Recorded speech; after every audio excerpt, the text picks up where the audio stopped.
se assentar. Quero dizer que se há alguma coisa que tem acontecido na nossa vida, é porque eu tenho uma esposa abençoada, porque eu tenho uma mulher de Deus ao meu lado, não está atrás de mim, está ao meu lado. Uma mulher de oração, linda, maravilhosa, mulher que ouve a Deus. Os meus discipuladores, pastora Daí, pastora Marivana, e os meus pais, meus pastores, meu sogro, minha sogra, pastor Eliseu, pastora Zézia, e toda a família que me dá na graça, aqui em Curitiba. Amados, eu confesso que estou bastante nervoso, viu? Porque esse aqui não é um culto de quarta-feira, não é um culto de sábado dos jovens, mas ele é o culto oficial da igreja. Mas o mesmo Espírito que opera nas terças-feiras, quando as mulheres intercessoras aqui se reúnem, às quartas-feiras, quando essa torceirinha se reúne para dar aquela recarregada na bateria, para continuar e seguir a semana. O mesmo Espírito que habita quando os G100 se reúnem, o mesmo Espírito que habita quando os jovens se reúnem, é o mesmo Espírito que habita neste culto e na nossa vida, em nome de Jesus. E eu quero nessa noite ser um profeta da parte do Senhor sobre a vida de vocês. Eu quero ser um mensageiro. Nessa noite eu quero ser o garçom que tem nas mãos uma bandeja com todas as palavras proféticas que Deus colocou no meu coração, e que eu possa, com o poder do nome de Jesus, entregar para cada um de vocês essa palavra. Eu gostaria que você abrisse a sua Bíblia no livro dos Reis, no segundo livro dos Reis, capítulo 3, versículo 16.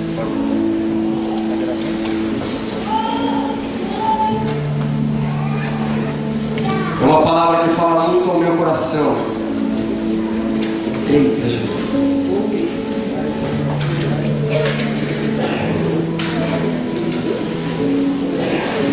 Segundo livro dos Reis, capítulo 3, versículo 16.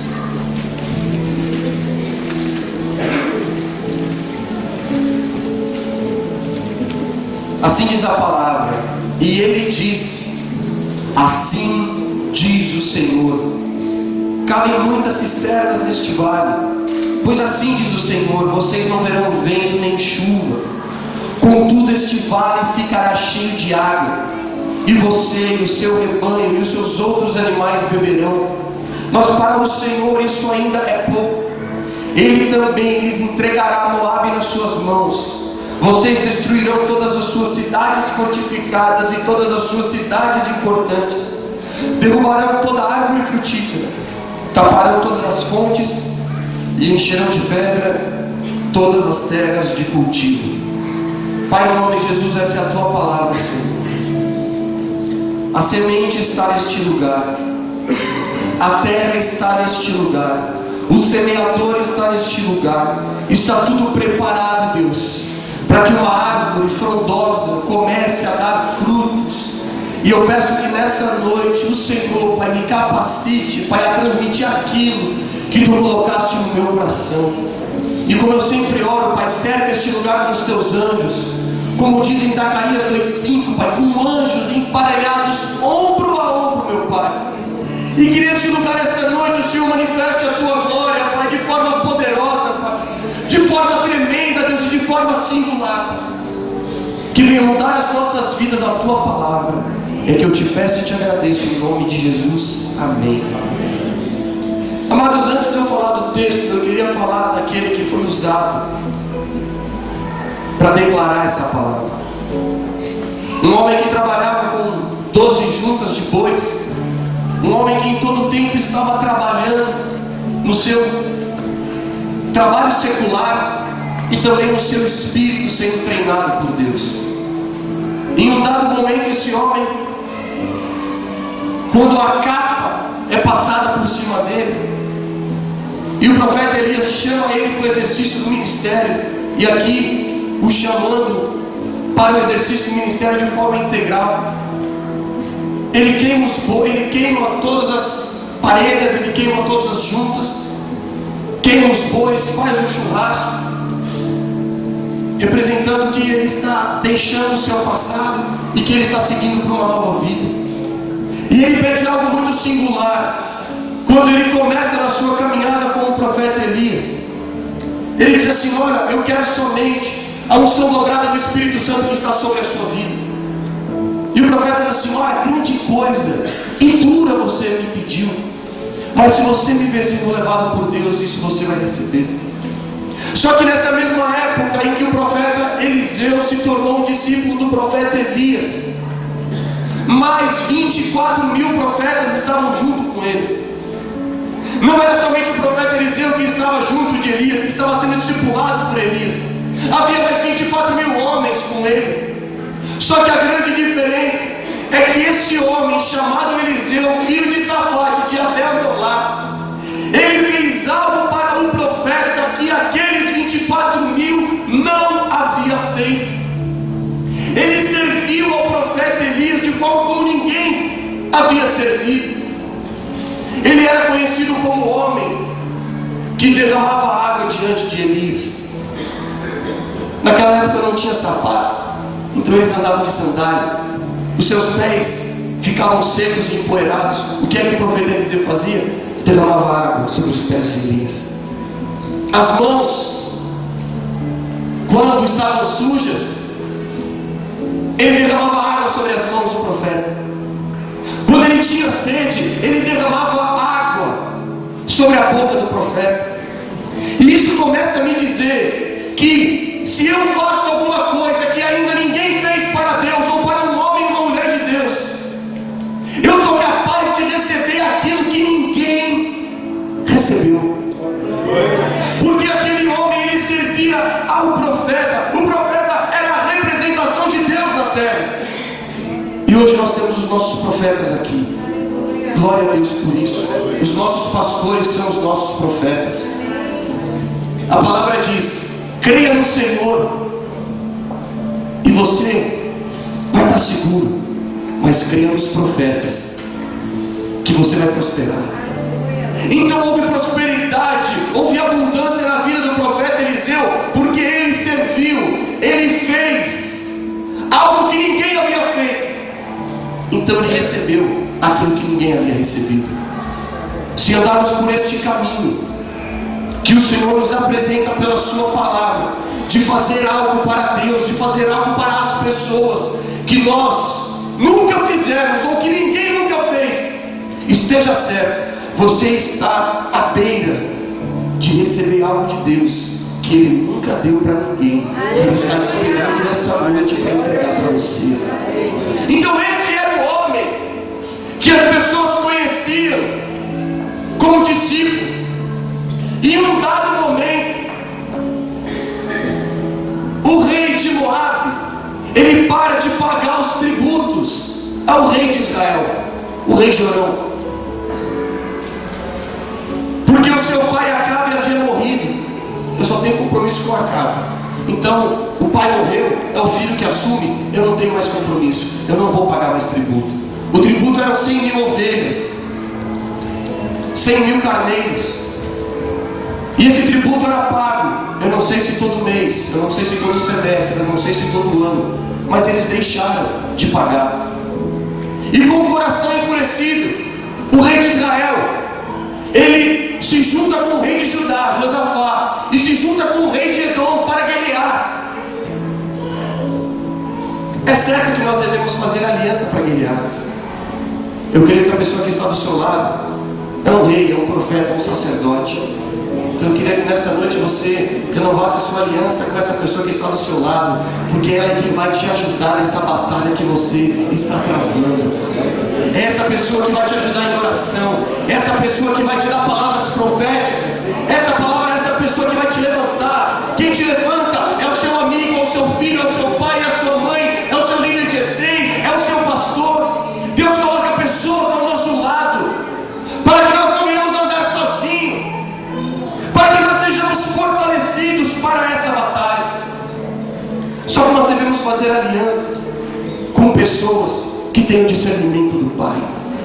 Porque quando eles se juntaram para fazer essa aliança e partirem contra os moabitas, eles não consultaram a Deus, eles não pediram nenhum conselho aos seus investindo numa batalha, eles escolhem um caminho, o deserto de Edom. E por esse caminho eles seguem. Nem sempre o caminho mais fácil que nós escolhemos é o caminho que Deus tem preparado para nós. Nem sempre o que é fácil para nós é o correto para Deus.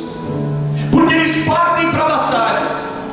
E quando o rei de Israel, quando Jorão naquela época faz aliança com Josafá, rei de Judá, ele diz assim: Josafá fala: eu irei contigo. E não somente eu, os meus cavalos são os seus cavalos. Toda a minha estrutura militar será contigo. Como nos dias de hoje, eu estou contigo e não abro. Eu vou nessa batalha com você. Mas eles não buscaram nenhum conselho e partiram por um caminho que eles achavam que era o caminho correto. E Deus estava esperando algo deles. E num dado momento eles começam a sentir sede. Não tem mais água. E um começa a reclamar. A Bíblia chama, um dos comentários, se você pegar uma Bíblia de estudo e você ver os comentários que aparece acerca do rei Jorão, chama esse rei de ímpio. Esse rei ímpio, rei de Israel, ele começa a reclamar, ele começa a murmurar. Um líder principal, ele começa a usar a sua língua para murmuração. E Josafá, um rei temente a Deus, diz assim: olha, deve haver algum profeta aqui, vamos consultar o profeta.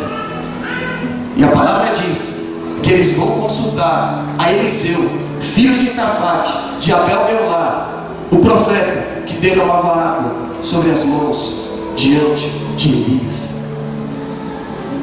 E quando eles chegam diante do profeta, algo muito estranho acontece. Porque o profeta Eliseu está diante de um rei ímpio e está diante de um homem de Deus.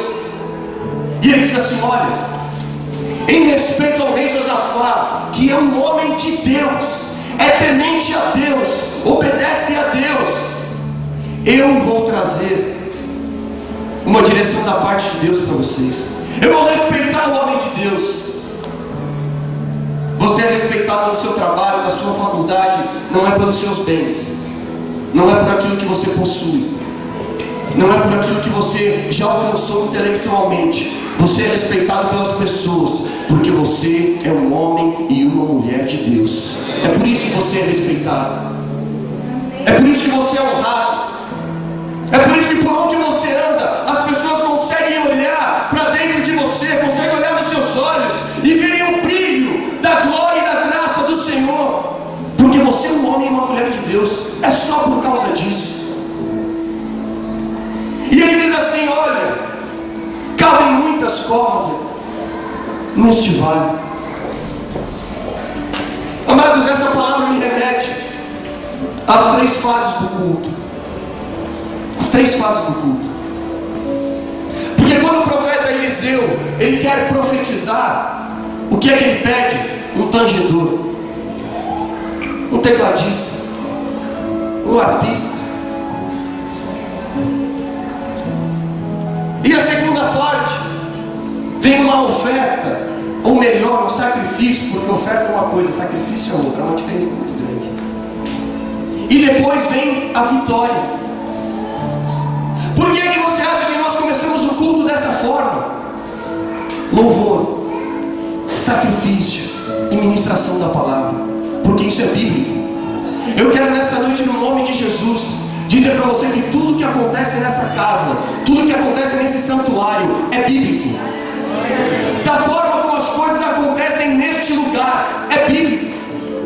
A forma como nós somos orientados e ministrados é bíblico.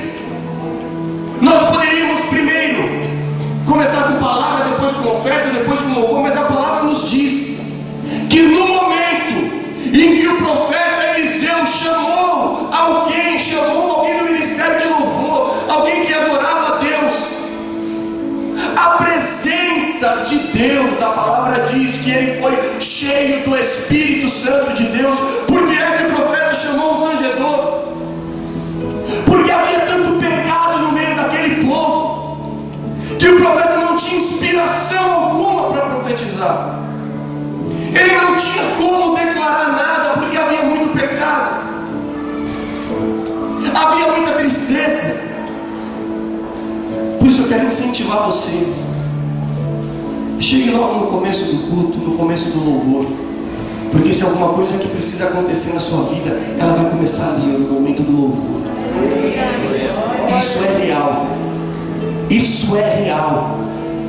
Alguma coisa que precisa acontecer na nossa vida, ela começa primeiro no louvor.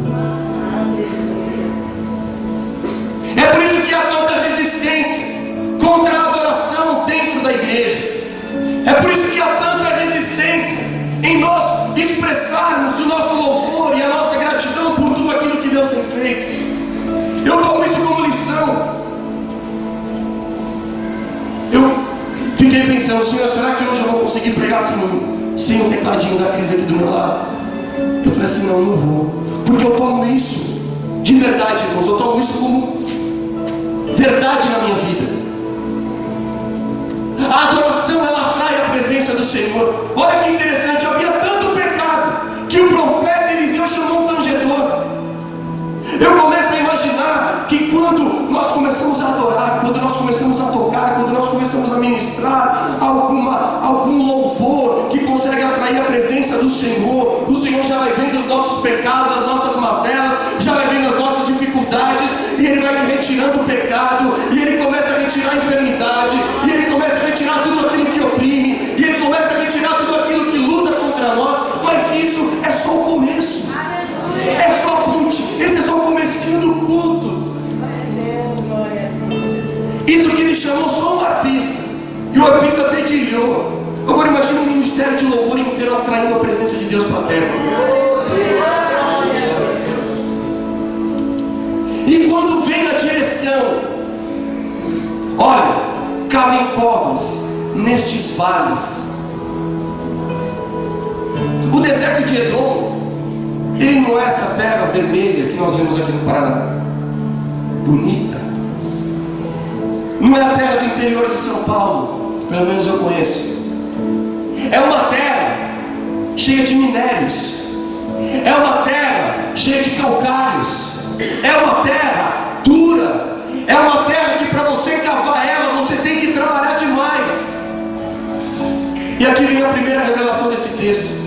Quando você sai sem buscar a direção de Deus, fique certo que você vai trabalhar dobrado.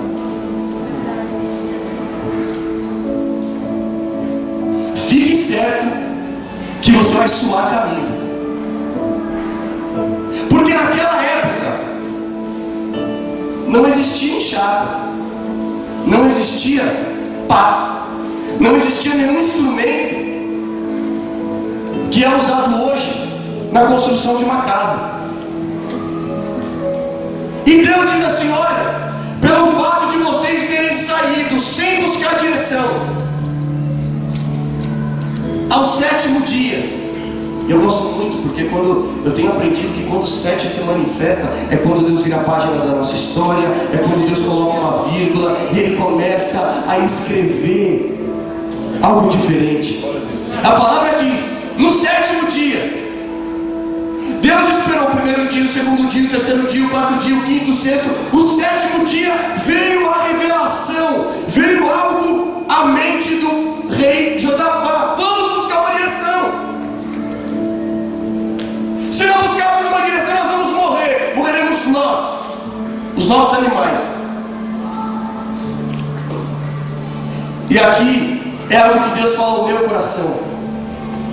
Deus estava esperando só o sétimo dia, a contagem do sétimo dia, para Ele trazer uma direção à vida daquele povo. E eu creio que nessa noite é o sétimo dia de Deus para a sua vida. E Deus vai trazer uma direção sobre você. Deus está trazendo uma direção sobre você. Não só a direção, mas também o fortalecimento. Por quê? Porque para cavar no deserto de Edom, eles precisavam de algo a mais. E eles não tinham tanta estrutura física, mas expressão que eu gosto, eles não tinham um ferramental adequado. Mesmo quando eu e você achamos que sabemos qual é o melhor caminho, e nós seguimos por este caminho, que muitas vezes não é o melhor, e nós falhamos, e nós erramos. A palavra diz que no sétimo dia veio a direção, e eles tiveram capacidade para cavar. Receba a capacidade de Deus para cavar essa noite, em nome de Jesus.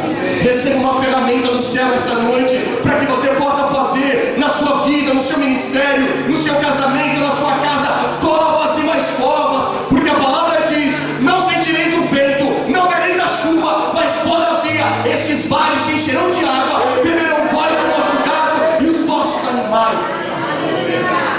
Só que a revelação não para aí.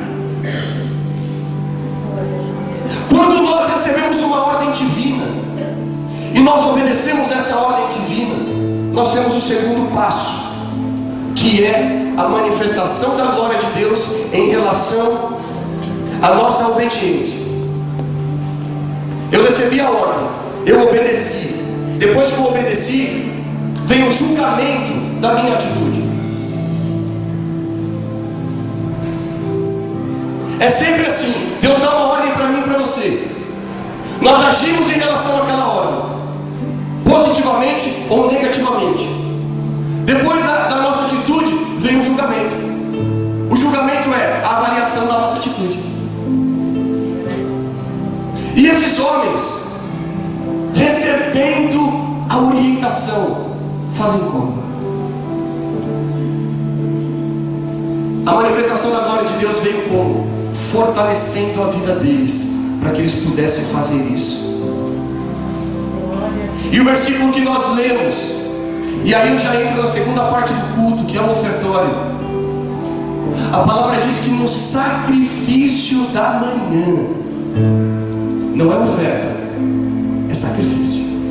No sacrifício da manhã, no momento em que posso eu imaginar que com a mão esquerda eles estavam entregando a oferta, com a mão direita de Deus, que é o lado da bênção, que é o lado da vitória, o Senhor fez descer água das montanhas de Edom. Agora, amados, o vale de Edom, da onde eles estão para as montanhas de Edom, 3 dias de caminhada. 3 dias. O Senhor, ele estava trabalhando longe do alcance visual de todo aquele povo.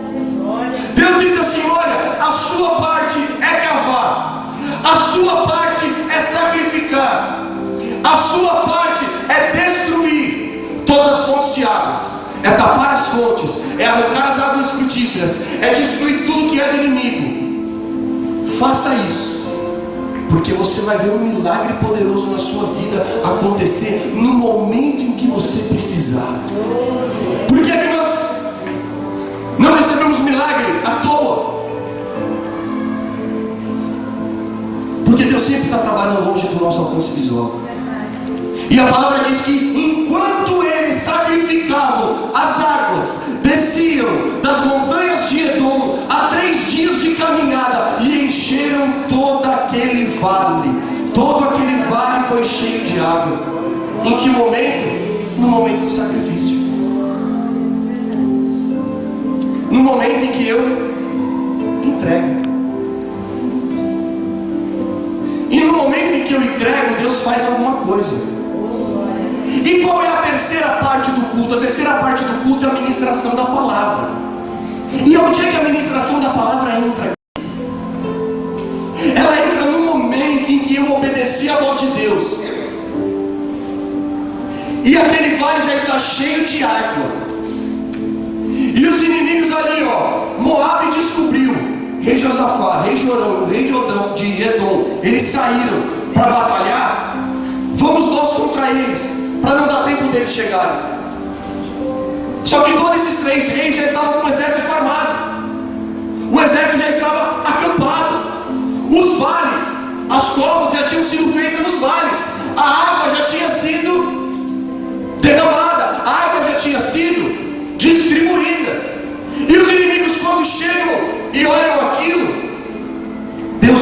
visão do inimigo.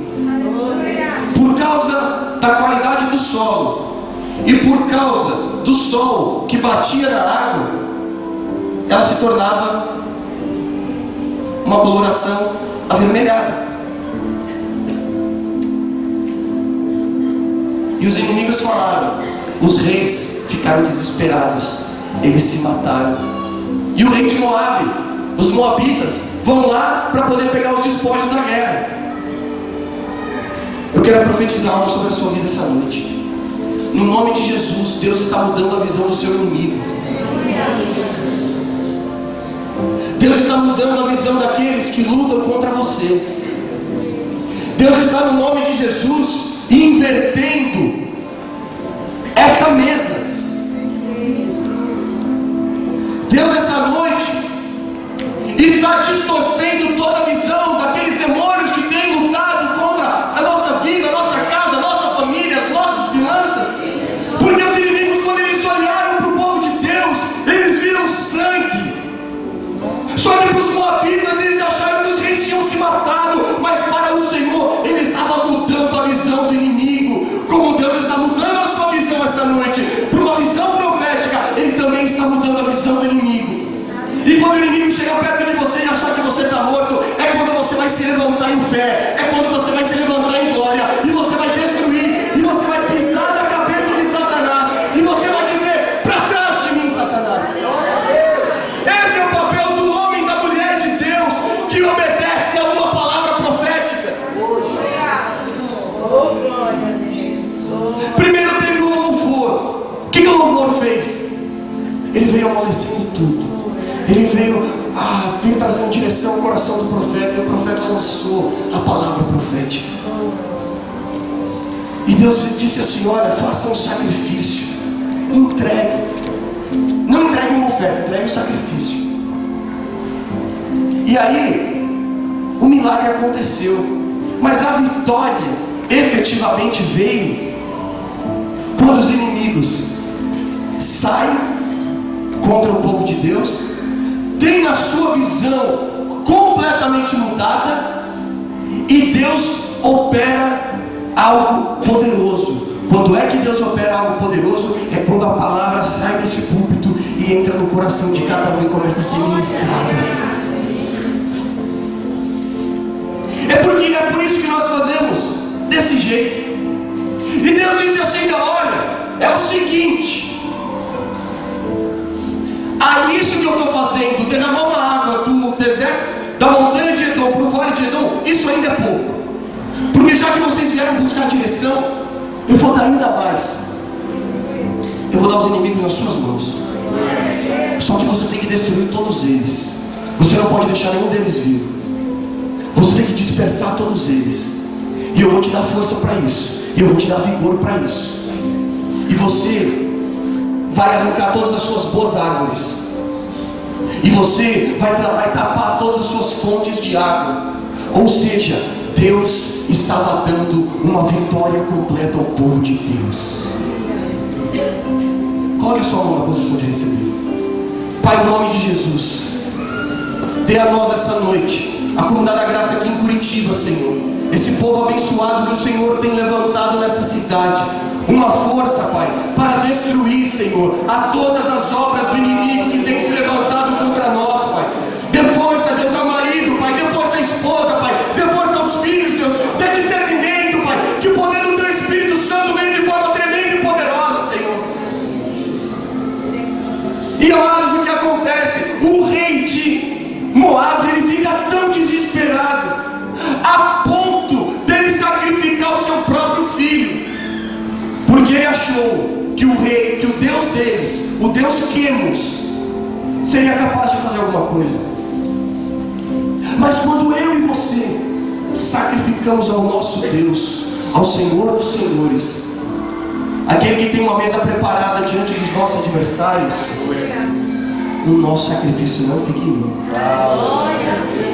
O nosso sacrifício não fica em vão. O profeta foi usado porque foi consultado. O povo teve vitória parcial no momento do sacrifício, Mas no momento em que os inimigos vieram contra eles, que eu creio que a palavra penetrou no coração deles, e eles falaram assim: olha, eu não sei quantos moabitas são, mas a minha Bíblia diz que maior é o Espírito de Deus que está comigo do que contra aqueles que vêm. O que eu tenho que fazer? Obedecer a ordem do Senhor, destruir os inimigos. Pastor Eliseu pregou dias atrás para nós não fazermos aliança com os inimigos. Isso foi o que o profeta Eliseu estava declarando da parte de Deus para o povo: não façam inimigos, eles são inimigos e então destrua ele. Ah, mas ele é muito forte, destrua ele. Ah, mas ele tem mais estrutura do que eu, destrua ele. Faça aliança com seu irmão, faça aliança com seu pastor, faça aliança com a sua igreja, faça aliança com o seu GC e parta para cima do inimigo. Como que eu parto para cima do inimigo? Quando eu adoro a Deus. Porque a palavra diz que enquanto eu adoro a Deus, o Senhor desfere golpe na cabeça dos meus adversários. Ah, isso deve ser lindo. Se Deus abrisse a nossa visão espiritual, a gente ia ver anjos e demônios se degladiando. Se Deus abrisse a nossa visão espiritual, nós veríamos vários cadáveres espalhados pela nossa caminhada, enquanto nós levantamos a nossa mão e nós adoramos ao Senhor. Pai, o Senhor é bom, o Senhor é grande, o Senhor é misericordioso. Obrigado, Deus, obrigado por essa luta, mas obrigado pela bonança, obrigado pelo pão, obrigado por aquilo que eu tenho. E nós vamos dando graças a Deus, e Deus começa a... cada adoração, cada nota, cada palavra é uma pancada na cabeça dos nossos adversários. Eu queria também que Deus abrisse a nossa visão espiritual para ver o céu aberto quando nós entregamos o nosso dízimo e a nossa oferta. Ah, como eu queria! Como eu queria ter essa visão daquelas comportas do céu se abrindo e o Senhor derramando uma bênção poderosa sobre nós. Por quê? Porque estamos sacrificando. Como eu gostaria que Deus abrisse a nossa visão espiritual, para que nós pudéssemos olhar para o nosso coração e ver a palavra entrando, e ela entrava no nosso corpo, tanto natural como espiritual, e começasse a mudar todas as coisas, que é isso que ela faz. Eu queria que o nosso foco essa noite, ele mudasse. Que quando nós seguirmos esses passos de adoração, de oferta, e de nós recebermos a palavra, fosse algo na nossa vida que viesse causar espanto para nós mesmos. Eu estou pedindo a Deus que Ele abra a visão espiritual de uma meia dúzia aqui essa noite, para que você depois possa falar assim: olha, eu estava passando por essa luta, eu estava passando por essa dificuldade, eu estava sendo oprimido, mas no momento em que eu comecei e que eu coloquei no meu coração sempre adorar a Deus com intensidade, as coisas mudaram, porque eu vi Deus com uma espada na mão despedaçando todos os meus adversários. Eu queria que você pudesse testemunhar: olha, eu quando ofertei, eu quando sacrifiquei, eu quando dizimei, o Senhor começou a proteger as minhas finanças, o Senhor começou a fazer algo poderoso na minha vida. Eu vi algo da minha família sendo transformado porque eu sacrifiquei. E quando a palavra é falada, quando a palavra é lançada, quando a semente é lançada, nós que somos a terra, o semeador é o Espírito Santo, e ele tem as sementes nas mãos, e ele começa a lançar palavras proféticas na nossa vida, e nós começamos a receber essa palavra, e nós começamos a viver segundo aquilo que nós temos ouvido, não vivendo segundo aquilo que nós temos visto, mas segundo aquilo que temos ouvido da parte do Senhor. Eu queria que você ficasse de pé essa noite em nome de Jesus.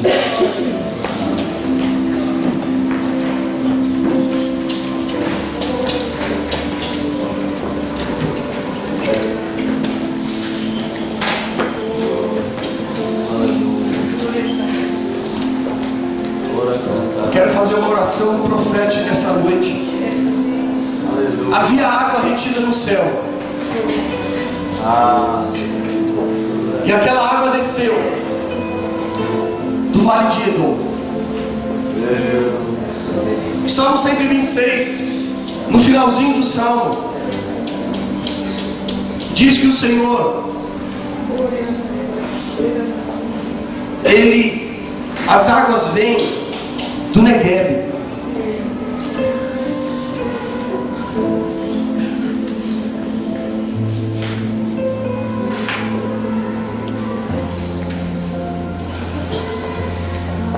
O Senhor restaura-nos, assim como enche os leitos dos ribeiros no deserto.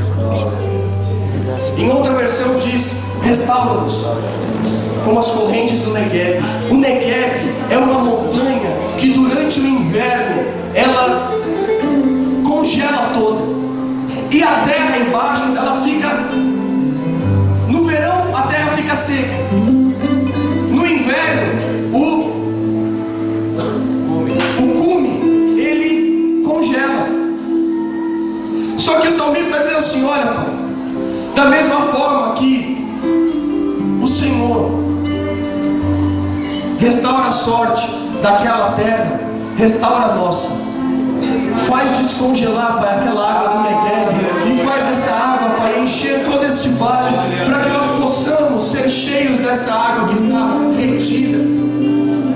Amados, em nome de Jesus, nessa noite toda a água que está retida no céu, por caminho que nós andamos, e que não foram caminhos que o Senhor pediu para nós andarmos, mas caminhos que nós quisermos andar, eu quero junto com você que nós levantássemos um clamor nessa casa, nesse santuário, para que toda a água retida no céu, ela descongele do cume do Negueb e enche a nossa vida, e enche a nossa casa, porque a palavra diz: façam covas nestes vales e verão o milagre acontecendo. Comece a orar, comece a clamar ao Senhor, comece a pedir perdão pelo caminho errado que você andou, mas comece a clamar para Ele uma direção, para que toda a água retida do Negueb comece a descer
mais uma semana. Então a palavra está dizendo assim: a oferta, a gente traz a oferta, mas com relação a sacrifício, é um por semana. Sacrifício. Então, enquanto eu, com a minha mão esquerda, que é a mão da justiça, eu estou dizendo: Pai, eu estou entregando a Ti, Senhor, o meu dízimo e o meu sacrifício. Deus, com o seu lado direito, que é o lado da bênção, que é o lado da prosperidade, que é o lado das portas abertas, que é o lado que Deus traz à existência as coisas que não existem ao seu povo, é quando eu sacrifico. Então eu posso entender que uma vez por semana eu preciso fazer um sacrifício. Não é uma oferta, é um sacrifício.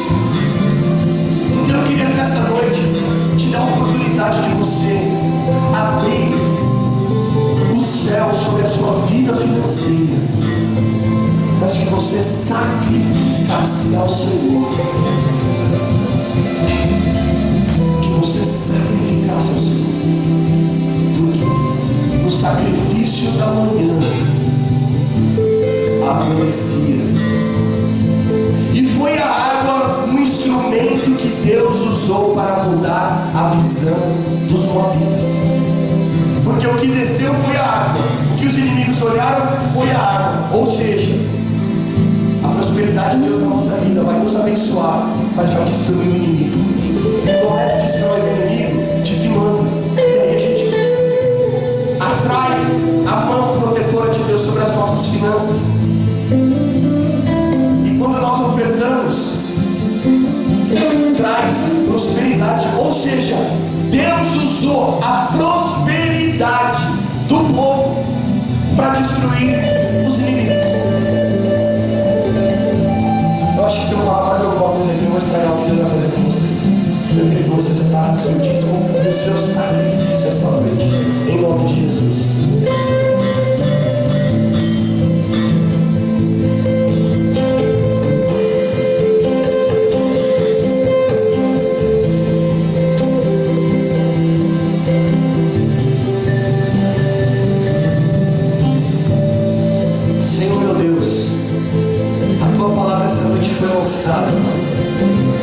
E eu creio, Senhor, eu acredito que ela caiu na terra boa, que é o nosso coração. E nessa noite, Pai, todo sacrifício que for feito neste lugar, Pai, e que a partir de hoje eu creio que nós vamos sacrificar, Pai, toda semana, que o Senhor, a cada sacrifício feito, Pai, o Senhor abra as janelas dos céus, as comportas dos céus, Pai. Descongele, Pai, toda a água, Pai, toda a bênção retida ainda, Pai. Senhor, se alguém aqui essa noite, Pai, não fazia isso ainda, não ofertava e não dizimava por falta de entendimento, essa noite eu creio que o entendimento pela sua palavra veio, Pai. E aqueles que são fiéis dos dízimos, que o Senhor traga, Pai, a tua proteção, Pai. Que o devorador, o cortador, o minerador, o destruidor, Pai, não chegue perto, Senhor, da nossa vida financeira, dessa igreja, Pai. Aqueles que são fiéis nas ofertas, Senhor, meu Deus, em nome de Jesus, faça prosperar, Pai. No mínimo 30, em média 60, e no máximo, Pai, a 100 por 1. Nós consagramos a Ti, Pai, crendo que o Senhor é rei de todas as coisas. É que eu te peço e te agradeço em nome de Jesus.